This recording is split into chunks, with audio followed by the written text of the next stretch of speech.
Once again, we're starting with our lightest first. It's just our kind of our yellow greens.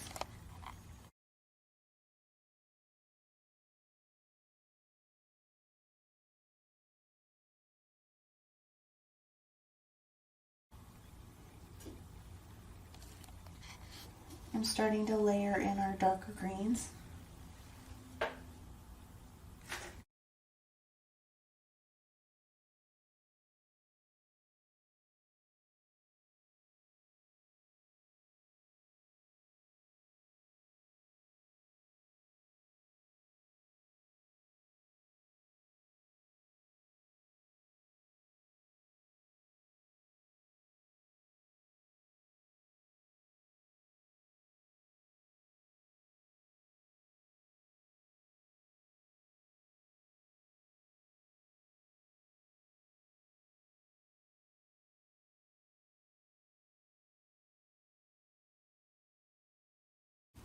Alright, now we're going to fall over. Now we're going to fall over. And when we're doing that, we're going to go ahead and put our princess's hair in, and then we'll be ready to start our outlining. I've got a combination of yellow, ivory, buckeye brown, and warm brown. And I'm still not quite getting the color I want. So sometimes you have to play with it for quite some time. You know, I know this sounds strange. When you deal with dark, I'll turn her into a brunette, but I just don't want it to go brassy, you know?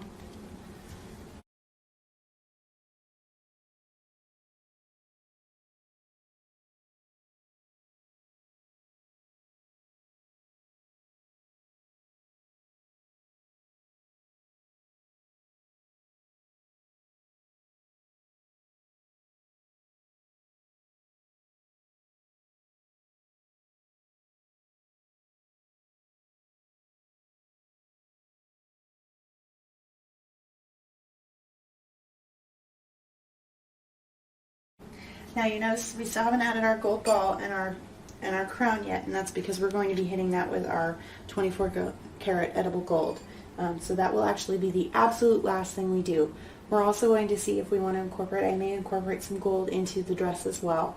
So now what we're going to do is we're going to kind of let this tack up for a few minutes, and then I'm going to go back and start outlining everything with our black. So I'm just painting some details in. Now, because I want this pretty soft, like I said, this is based off of a lithograph from the 20s, so I don't want it super, super hard. I'm just kind of adding the details where I really want something to pop. And everything else I'm just going to kind of leave alone. This is black gel color, and you can see I'm not actually, I'm not watering it down at all. I might dip my brush in a little bit of water just to kind of loosen it up, but I'm not adding water directly to it.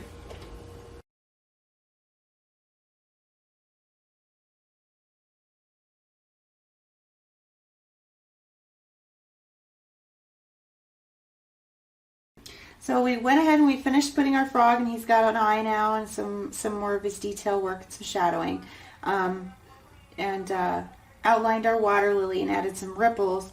We haven't yet added our ball, but we have our ripples around where it's supposed to have splashed in the water. And now we're getting started on our dress. Now once I get the bottom part of this dress outlined, I will go back and hit kind of these reeds and grasses that I missed earlier because I didn't want to put our black outlining in until I'd gotten the... You want to work from the back to the front, which means whatever's going to be in the background further away, as far as your aspect looking, you want to outline those things first and work your way to the top so you don't have any overlapping.